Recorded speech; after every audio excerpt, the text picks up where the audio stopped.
وَلَقَدْ ذَرَأْنَا لِجَهَنَّمَ كَثِيرًا مِنَ الْجِنِّ وَالْإِنسِ لَهُمْ قُلُوبٌ لَا يَفْقَهُونَ بِهَا وَلَهُمْ أَعْيُنٌ لَا يُبْصِرُونَ بِهَا وَلَهُمْ آذَانٌ لَا يَسْمَعُونَ بِهَا أُولَئِكَ كَالْأَنْعَامِ بل هم أضل أولئك هم الغافلون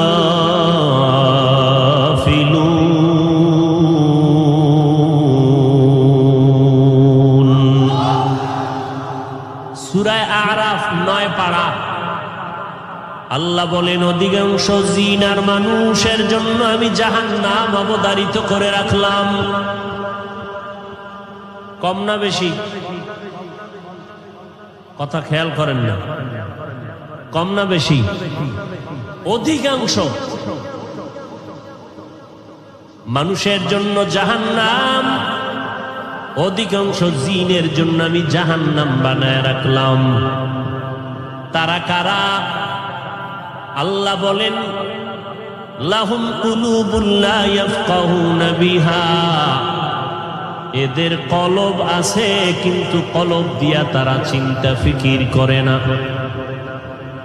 ওয়ালাহুম আয়ুনুন লা ইউবসিরুনা বিহা, এদেরকে আমি আল্লাহ চক্ষু দিয়েছি, চোখ দিয়া দেখে না।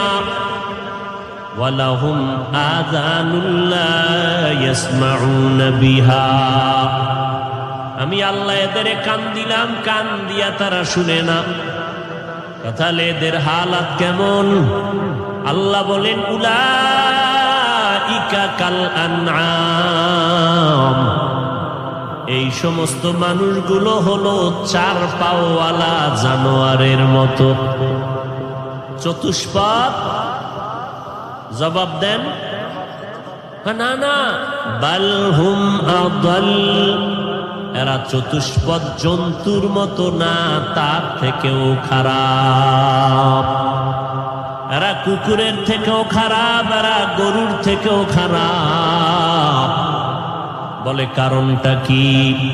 একটা মানুষের দাম আল্লাহই তো বাড়াইলেন, মানুষের সম্মান তো আল্লাহ দান করলেন, মানুষের তো আল্লাহ সুন্দর করে বানাইলেন, আবার কেন বলে এরা চার পাওয়ালা জানোয়ার থেকে খারাপ? আল্লাহ তো নিজেই মানুষের গুণগান গাইলেন কোরআনের ভেতরে, ওয়ালাকাদ কাররামনা